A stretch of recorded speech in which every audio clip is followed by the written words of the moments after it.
Sir let me first welcome you in Hyderabad city. बहुत अच्छा लग रहा है थैंक यू कि झुंड के डायरेक्टर मतलब जिन्होंने इतनी बड़ी मूवी बनाई है, जिसमें मेरा ध्यान पहले गया झुंड नहीं टीम कहिए जी। बहुत ही अच्छी लाइन जी, स्टार्टिंग है, मतलब इंस्पिरेशन।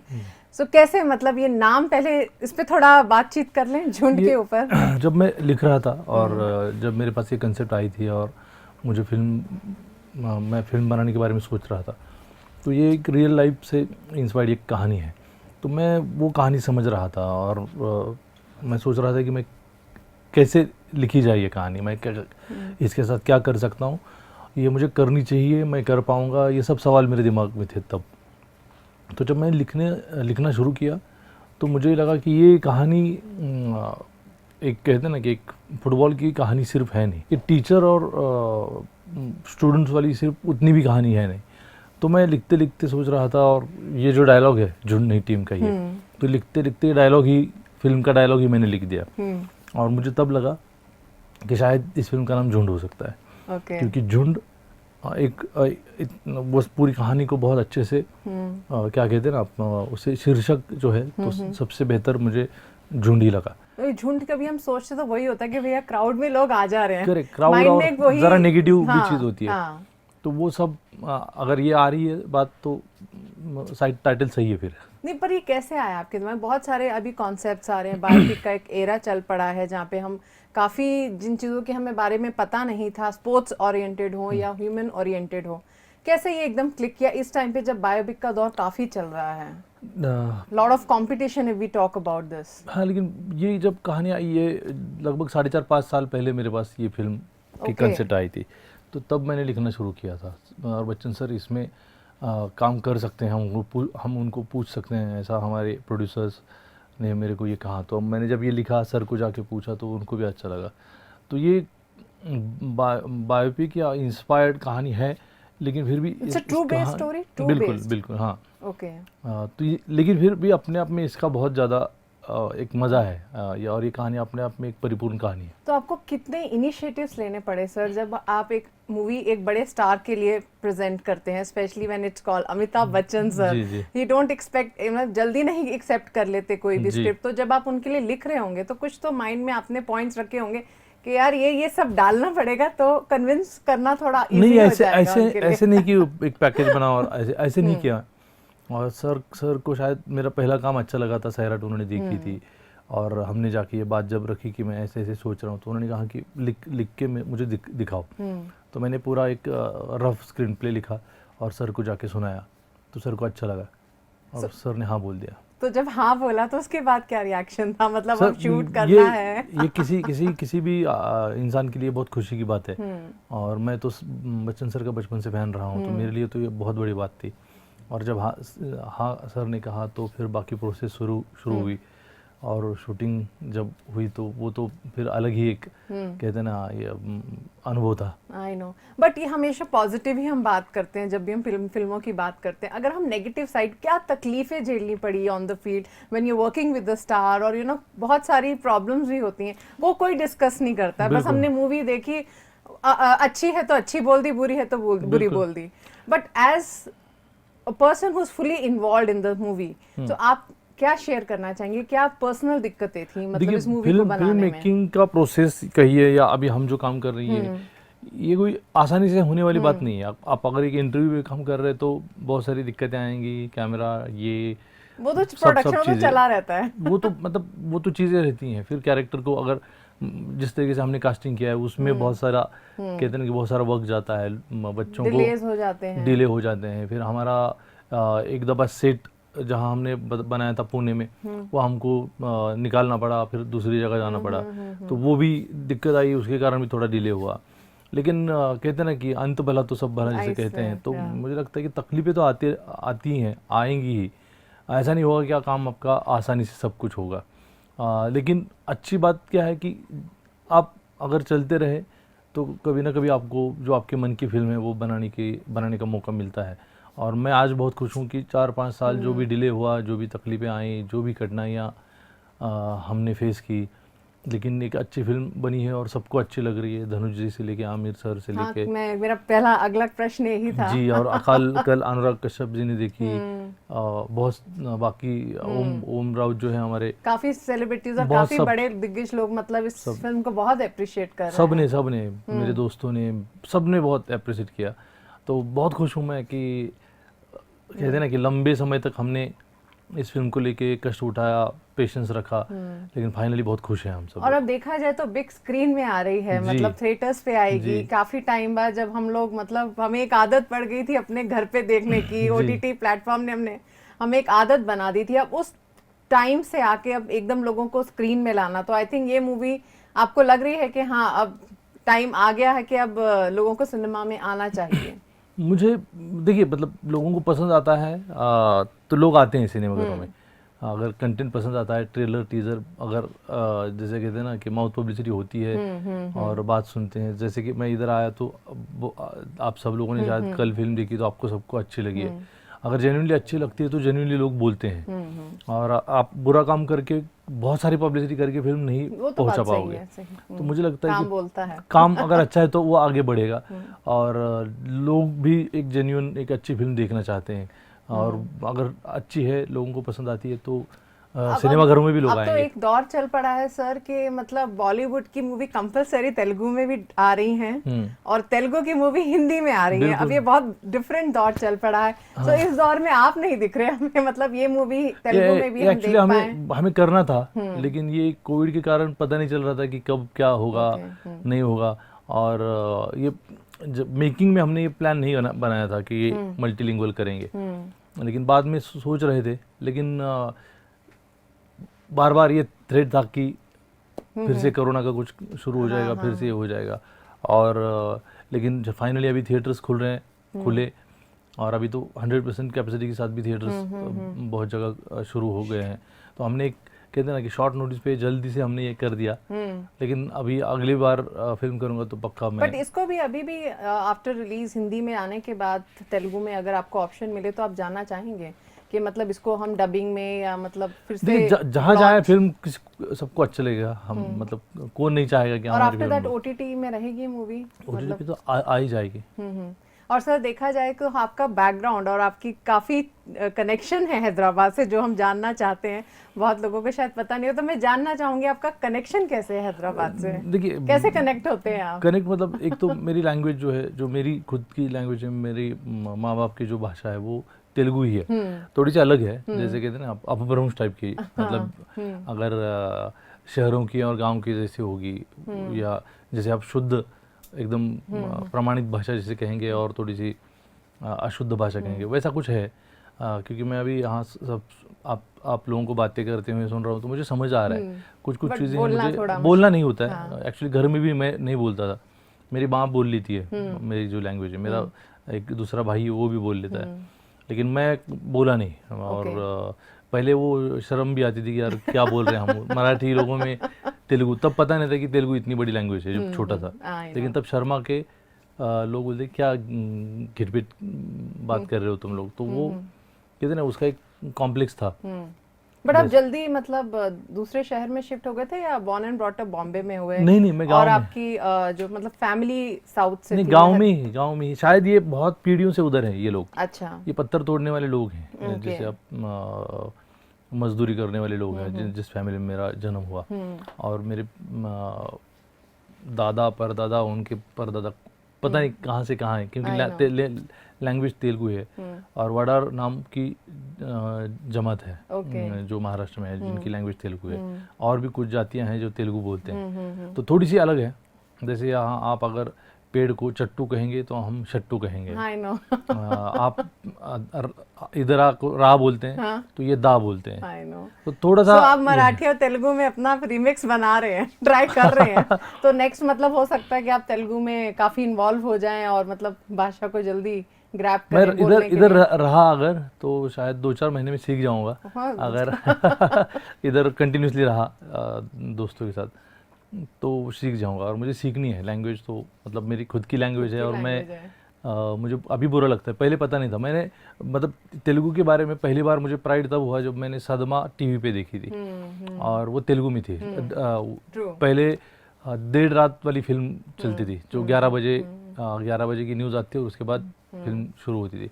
तब मैंने ऐसे टीवी शुरू किया तो मैंने सुना कि तेलुगु है, कुछ तो सिमिलर है, तब पता चला। फिर तब छोटे से तो पता नहीं होता था कि दुनिया इतनी बड़ी है। और ये सिनेमा ने बहुत बड़ा प्लेटफॉर्म भी क्रिएट किया, जैसे बाहुबली मूवी थी, एसएस राजमौली।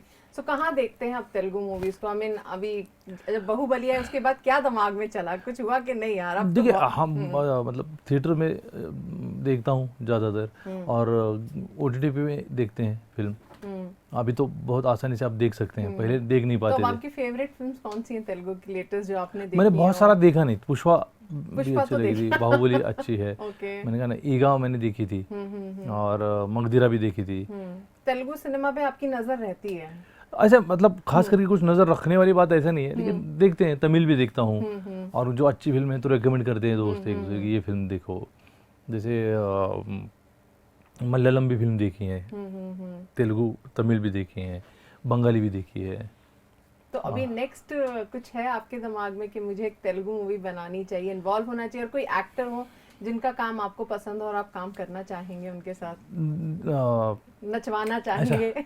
ऐसा आप मेरी फिल्मों को आप जानती हैं कि मैं ऐसे मतलब आपकी उंगलियों में तो नाचते हैं ना? नहीं, वैसा नहीं होता है यार, ये क्रिएटिव चीज़ है, और वो वैसे but you are the pillar. हाँ, मतलब आप डायरेक्टर हो तो आप हाँ, वो क्या कहें, आप वो ये करोगे, जो काम है वो जिम्मेदारी आपके ऊपर रहेगी वो। लेकिन नचवाने वाली बात मैं नहीं मानता। तो आप नहीं चलानी है ना? हाँ, वो ठीक है, वैसे कहिए। मैं ड्राइवर हूँ तो मैं वो मानता हूँ, अगर मेरे हाथ पे स्टीयरिंग है तो मैं चलाऊंगा। लेकिन मैंने ऐसा सोचा नहीं, लेकिन मुझे बहुत अच्छा लगेगा कि ऐसे अगर कोई एक्टर आपके दिमाग में? बहुत सारे हैं, मतलब सब अच्छे लगते हैं, थोड़े प्रायोरिटी हो आप बोल। धनुष जी मुझे बहुत अच्छे लगते हैं। ओके। और मुझे अभी मैं जब छोटा था चिरंजीवी सर मुझे बहुत अच्छे लगते थे। मतलब मैं उनकी जो हिंदी में जितनी सारी फिल्में आई, प्रतिकार और गुंडा, आज का गुंडाराज या गुंडाराज, आज का गुंडाराज, वो फिल्म, और कमल हसन की फिल्में, और ये वेंकटेश जी की फिल्में। तो इन सब से आप एक झुंड बना के, एक पूरा झुंड लेके चलने वाले, मतलब मन है आगे जाके कि इनके साथ आप एक कोई मूवी बनाएं? मैं वही कह रहा हूँ कि अगर अच्छा मौका मिले, अच्छी फिल्म करने को मिले तो कौन नहीं चाहेगा, लेकिन कुछ ऐसा सोचा नहीं अभी। और go with the flow. बिल्कुल, मैं वैसे ही आज तक तो यहाँ वैसे ही आया हूँ। बहुत सोच के नहीं आया हूँ। So, और इस मूवी के बारे में हम वापस आते हैं, जैसे झुंड और सर ने फुटबॉल पकड़ी हुई है, he is always a trendy, you know, जिसमें ढालो ढल जाते हैं, ऐसा नहीं लगता इनकी एज ये है, या मतलब इंस्पायर यंगस्टर्स को करते हैं। जी जी, एकदम सही कहा। तो आई मीन अब मोस्टली देखा जाए तो आजकल यंग जनरेशन की बात की जाए तो मतलब लग रहा है कि कहीं ना कहीं इंस्पायर्ड होगी, या किसी को इंस्पायर करेगी जो कहीं ना कहीं उदास होगा। तो आपको क्या लगता है इस झुंड में कुछ पॉइंट्स इंस्पिरेशन वाले होंगे, कुछ लोग इंस्पायर्ड होके जाएंगे? हाँ, ये लोगों ने ही ढूंढना चाहिए, मैंने नहीं कहना चाहिए कि उसका इम्पैक्ट क्या रहेगा। लेकिन अभी जो मैं सुन रहा हूँ और देख रहा हूँ कि लोगों को जिस तरीके से ये फिल्म लग रही है, दोस्तों को, डायरेक्टर्स को, धनुष सर ने भी फिल्म देखी है तो उनको बहुत अच्छी लगी है, आमिर सर को बहुत अच्छी लगी है फिल्म। तो मुझे लगता है कि लोगों को अच्छी लगेगी, और थोड़ा सा कहते हैं ना कि हौसला बढ़ा है मेरा। इनटू फुटबॉल और something like it's sports based, हम लोग बोल सकते हैं ये स्पोर्ट्स के ऊपर है, लेकिन ये स्पोर्ट्स खेलने वाले, या कहें आप खिलाड़ियों की जिंदगी की कहानी है, खेल की नहीं है, और वो खेल एक जरिया है। तो आप देखेंगे तो आप मेरी बात मानेंगे कि ये सिर्फ खेल की चीज़ नहीं है, खेल की फिल्म नहीं है। कुछ अमिताभ बच्चन जी के कुछ मोमेंट्स बताइए जो आप दोनों ने शेयर करे हों while on the screen, you know, उन्होंने आपसे कुछ पूछा हो, आपने उनसे कुछ इंक्वायरी पूछा हो, इंटरेस्टिंग कुछ ऐसी बातचीत आप हमें बताना चाहेंगे? सर के साथ तो मतलब जब शूट के दौरान मौका मिलता था तो बातें होती थी कविताओं के बारे में।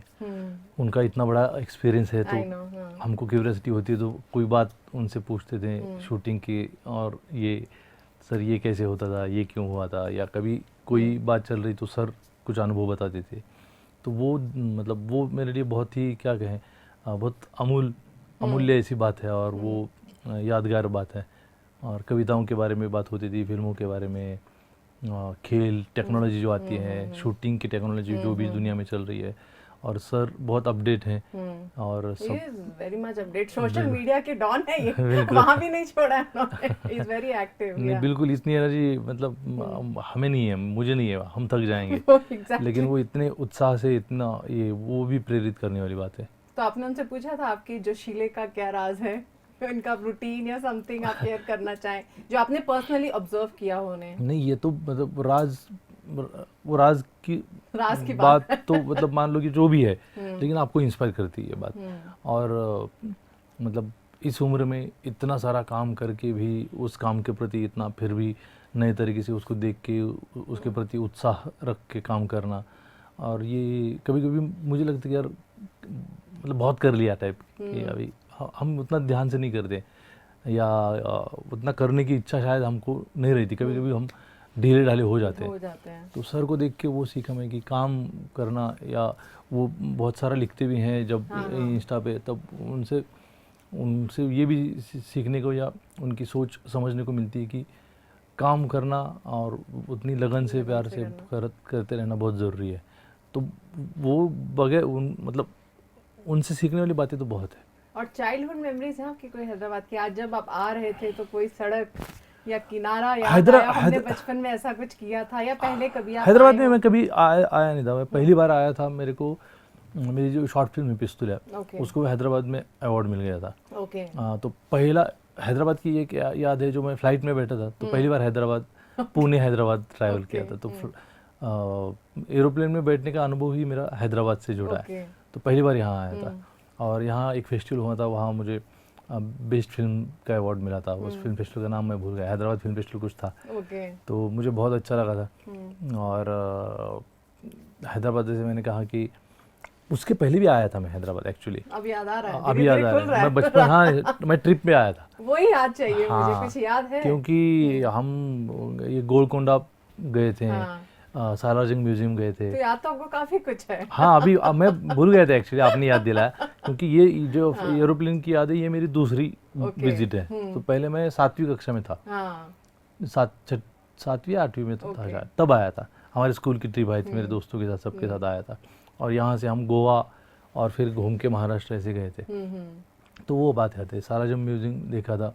तो इस बार जब आप आए हैं तो कहीं बाहर जाने का मौका नहीं मिला अभी देखने का? अभी आज तो बिल्कुल वक्त नहीं है। हम आए दौड़ के आपसे मिलकर और कुछ काम कर फिर भाग जाएंगे। रिलीज कल है, कल पुणे में हम सब सेलिब्रेट कर रहे हैं, और मेरे दोस्त घर वाले सब, हम मेरी जितनी पहली जो फिल्म हमने रिलीज़ की, हम सब लोग उधर इकट्ठा देखते हैं।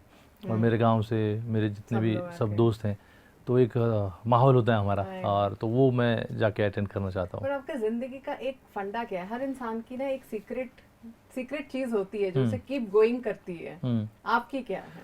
देखिए, मेरे को पता नहीं था, जैसे मैंने कहा ना, मैंने कभी सोचा नहीं था कि ये ज़िंदगी, ऐसी ज़िंदगी का रास्ता मेरा होगा। मैं जो सोचता था वो मेरे साथ नहीं हुआ। मैं कुछ बनना चाहता था और मैं कुछ बन गया। मैं बहुत कुछ बनना चाहता था जो बना नहीं। हाँ, मैं पहले तो मैं एकदम छोटा था, तब मेरे को क्लास में पूछा गया था 8वीं 9वीं में, तो क्या बनना था? मेरे को ड्राइवर बनना था। तो फिर मेरे को लगा नहीं, कंडक्टर बनते हैं, क्योंकि चलाने की नौबत नहीं, टिकट दो और घंटी बजाओ, गाड़ी चल जाएगी। सबसे इजी जॉब। हाँ, फिर मैं पुलिस भर्ती हो गया। तो वो तो सोचा नहीं था, लेकिन पुलिस भर्ती हो गया। सब लोग गांव के मेरे दोस्त हो रहे थे, तो 13 दिन नौकरी की, छोड़ दिए। फिर मैं प्रोफेसर बनना चाहता था, तो जो नहीं बन पाया मैं। और बनते बनते मैं एक शॉर्ट फिल्म कर दिया। ये वो शॉर्ट फिल्म कैसे बनी, मतलब कैसे? मैं मास कम्युनिकेशन एंड जर्नलिज्म मैंने किया। तो उसमें जो प्रोजेक्ट फिल्म होती है वो मैंने बनाई। 17 मिनट की है, 17-18 मिनट की, यूट्यूब पर है। दिमाग तो खूब लगाया होगा आपने। अभी वैसे दिमाग लगाना है करके करते नहीं, हम लोग करते हैं। मतलब जैसे कि आप अभी मेरे से बात कर रही है, तो आप फ्लुएंटली कर रही है और आप स्पॉन्टेनियसली बात कर रही हैं, शायद वो हो जाता है। तो वैसे वो हो गया मेरे से। हाँ, मतलब आपका रुचि पहले से रहता है, आपने कुछ कुछ गति आपको उसमें रहती है, उसके बगैर नहीं हो सकता। लेकिन वो कर दिया मैंने, ऐसे सोचा नहीं कि अभी बहुत अच्छी करना है, तो कर दिया। तो नेशनल अवार्ड मिल गया उसको 2। फिर थोड़ा कॉन्फिडेंस बढ़ा, दूसरों का भी बढ़ा। तो फैंड्री नाम की फिल्म मैंने मराठी की, तो वो हो गई। और फिर सैराट हो गई। और फिर उसके बाद ये हो गई, तो मैंने ये प्लान नहीं किया था, सो नाउ मेरे यू को फुल पता नहीं फ्लेज्ड, था। अब छोड़ने का कुछ वो तो नहीं है ना, अब तो इंटरेस्ट बना जा रहा है। हाँ मतलब मुझे कला से लगाव पहले से था, मैं कविताएं लिखता था 10वीं जब मैं फेल हुआ। कविता लिखने का शौक तब से था, पढ़ता था। और नाटक ज़्यादा किया नहीं मैंने, प्ले ड्रामा जो है, लेकिन स्कूल कॉलेजों में छोटे छोटे कभी कभी किरदार निभाए, छोटे एकांकिका जैसे कहते हैं हम, छोटी नाटिका, तो वो लिख के भी किया।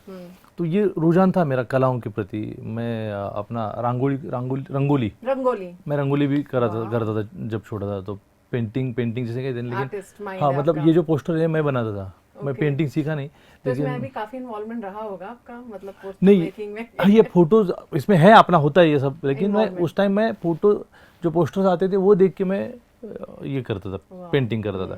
तो ऐसे कलाओं के प्रति शायद थोड़ा सा रुझान मेरा था, और मेरे को पता नहीं था कि यहाँ जाऊँगा। तो अब यहाँ आ गया हूँ, आपने जैसे कहा, ये मुझे अच्छा भी लगता है, ये रोजी रोटी का जरिया भी बन गया। तो इससे बड़ी क्या बात हो सकती है कि जो पसंद करते हैं उससे वो मिल रहा आपको हाँ पैसे भी मिल रहे हैं। है। हाँ तो बहुत मतलब बेहतर अब है। रिसेंटली तो आपको काफी सारे कॉम्प्लीमेंट्स मिल रहे हैं, कोई ऐसा कॉम्प्लीमेंट जो आपको दिल में एक्चुअली लगा हो, ये मेरी जिंदगी का बड़ा कॉम्प्लीमेंट है जो मुझे लॉन्ग टर्म लेके जाएगा? दुनिया भर के कॉम्प्लीमेंट्स आते हैं। नहीं, बहुत लोग बोलते हैं, लेकिन कभी कभी होता है ना कि जो करीबी लोग उसे कॉम्प्लीमेंट नहीं कहेंगे, लेकिन बहुत लंबी अगर फिल्म खींचती चली जाती है, 2 साल कोविड में गुजर गए, तो अपना कभी कभी कॉन्फिडेंस लूज होता है। लेकिन मेरे जो करीबी दोस्त हैं, मेरे क्रू के जो दोस्त हैं, मेरा कैमरामैन सुधाकर है, कुतुब जो मेरा एडिटर है, विक्रांत, और मेरे ये सारे जो दोस्त हैं, घर वाले लोग हैं, बोलते नहीं बहुत अच्छी फिल्म बनाई तो चिंता मत कर, ये अच्छा हो जाएगा। फैमिली का कॉम्प्लीमेंट इज मोर सबका, इम्पोर्टेंट। फैमिली एंड फ्रेंड्स जो क्लोज फ्रेंड है, तो मुझे वो बहुत दिलासा कहते हैं ना हमको, और वो ऊर्जा देता था। और कॉम्प्लीमेंट्स तो अब आती हैं जब आपकी फिल्म जाती है, लेकिन वो समय ऐसा था कि जब मान लो आप मायूस हो जाते हैं, थक जाते हैं कि यार हाँ क्या होगा पता नहीं, और बहुत समय बीत जाता है, तो हमको ये लगता है कि यार क्या बना दिया पता नहीं, अच्छा है नहीं है, ऐसे लगता है। हाँ मतलब पता ही नहीं चलता ना, जो चीज़ लोगों ने देखकर आपको बोलना है वो अगर कोई देखेगा नहीं तो हम पता कैसे चलेगा? पता कैसे चलेगा? तो मैं वो चीज़ बहुत मेरे ज़िंदगी में इम्पोर्टेंट मानता हूँ कि मेरे दोस्त और मेरे जो घर वाले हैं, तो इनका सपोर्ट मेरे लिए बहुत ही ज़रूरी है, और वो स्ट्रेस बस्टर भी है मेरे लिए। ओके, तो मैं ये जानना चाहूँगी, आप बहुत अच्छा लिखते हैं कविता, कौन सी कविता शेयर करी आपने अमिताभ जी से, मतलब उन्हें पसंद आई हो, और आपके फैंस के लिए कोई एक लाइन? नहीं, मैं इंस्पिरेशनल लाइनें। मैंने सर मतलब हरिवंश राय बच्चन जी की बहुत सारी कविताएं मैंने पढ़ी है, मैं पढ़ता रहता हूँ। कभी लिखी हैं आप बता रहे थे? हाँ लिखा है, लेकिन मेरी सुनाने लायक नहीं है, और ये माहौल नहीं है। इतनी बढ़िया पिक्चर बना दी आपने, बड़े लोग आगे आपको। लेकिन एक हरिवंश राय बच्चन जी की एक कविता है, उसका लास्ट की 2 लाइन है, वो मुझे बहुत बहुत ज़्यादा इंस्पायर करती है और बहुत ज़्यादा प्रेरित करती है। मैं याद कर लूँ ज़रा कि लंबी कविता है, उसका लास्ट के 2 लाइन है, और कहते हैं ना कि कोई भी अच्छी विचारधारा, अच्छा काम, और दुनिया के सारे जो ये महामानव हैं उनके विचार, तो कभी कभी होता है ना, ये हम ये कहते हैं ना कि खानदानवाद जैसे कहते हैं कि आप इसका ये बन गया, उसका वो बन गया, ऐसे उस पर शायद इन्होंने ये बात बहुत अच्छी लिखी है कि मेरे बेटे मेरे उत्तराधिकारी नहीं होंगे, मेरे बेटे मेरे उत्तराधिकारी नहीं होंगे, जो मेरे उत्तराधिकारी होंगे वही मेरे बेटे होंगे। तो ये हरिवंश राय बच्चन जी की कविता है, और भी बहुत सारी कविताएं हैं। आपने मधुशाला तो मतलब पढ़ी होगी, मनता ही जाता है फिर मतलब तो भंडार है। और मतलब मधुशाला तो मैं कभी भी निकाल, मेरे मोबाइल में वो मैं सेव करके रखता हूँ। अब कभी भी मैंने इनका इंटरव्यू लिया था, सर का मौका मिला था, तो उनसे भी पंक्तियां बुलवाई थी। उन्होंने जब बोलना शुरू किया हम भूल ही गए, तो हमने वो बोलते गए, हम सुनते गए, मतलब ऐसा लगा कि बस चलता ही जाए माहौल। अगर वो मिलती है, कैसा माहौल ऐसा रहता है, तो बहुत ही बढ़िया पंक्ति थी वो। मैं आपको इनकी सर की मिलती हैं तुरंत तो मैं सुनाता हूँ, नहीं तो छोड़ देते हैं। पंक्तियों के साथ हम अपना एक माहौल बनाएंगे और फैंस के लिए। वो मैं हरिवंश राय जी की पढ़ूं? हाँ, कुछ भी, मतलब जो इंस्पिरेशन, वो मुझे बहुत प्रेरणा देती है वो कविता। वही प्रेरणा वाली बहुत इंपॉर्टेंट है लाइफ में, वही तो चाहिए, इंस्पिरेशन। एंड आई थिंक झुंड इज ऑल अबाउट दैट। जी जी जी। देखता हूँ। ये कविता मेरे को मतलब जैसे हमने कहा कि ज़िंदगी में जो करना है उसका, कि मदिरा ले जाने को घर से चलता है पीने वाला, मदिरा ले जाने को घर से चलता है पीने वाला, किस पथ जाऊं असमंजस में है वह भोला भाला। अलग अलग पथ बतलाते सब पर मैं यह बतलाता हूँ, राह पकड़ तू एक चला चल I know. पा जाएगा मधुशाला। बहुत तो ये मुझे हाँ, ये लाइनें सर की मुझे लाइनें हमेशा सर के मुंह से तो वो सुनना अलग बात है, लेकिन ये लाइन मुझे बहुत प्रेरणा देती है। तो मतलब कभी कभी पता नहीं चलता था, मेरे को तो ज़िंदगी में अभी भी कुछ पता नहीं चला कि कहाँ क्या करना है एक्चुअली, लेकिन कहते हैं ना कि ये राह मिली है, बस पकड़ो इसको, चलते रहो। और वो कविता से भी सीखा है, और सर का पूरा कहते हैं ना I know. ग्राफ भी है, तो वो उससे भी सीखते हैं। तो बहुत ही अच्छा लगा आपसे बातचीत Thank करके, you. आपका समय आप दिए और हैदराबाद आए। हम चाहते हैं आप आते रहें और एक तेलुगु मूवी भी हो जाए, लगे हाथ, हाँ, मतलब ऐसा जल्द आप यहाँ से हैं तो नेक्स्ट इंटरव्यू हमारा तेलुगु में हो, और आप अपने फैंस को एक मैसेज दे दें कि मूवी के बारे में, अगर आप देना चाहें तो। नहीं, मैं अगर मतलब ट्रेलर टीज़र देख के आप जो बता रहे हैं, हाँ, अगर लोगों ने जो प्रेस में देखी है फिल्म, उनकी राय अगर अच्छी है और आपको ट्रेलर टीज़र अच्छे लगते तो मैं चाहूँगा आप कि आप जाके फिल्म देखिए, आप अगर आपको वक्त है तो। थैंक यू सर, बहुत अच्छा लगा आपसे थैंक यू।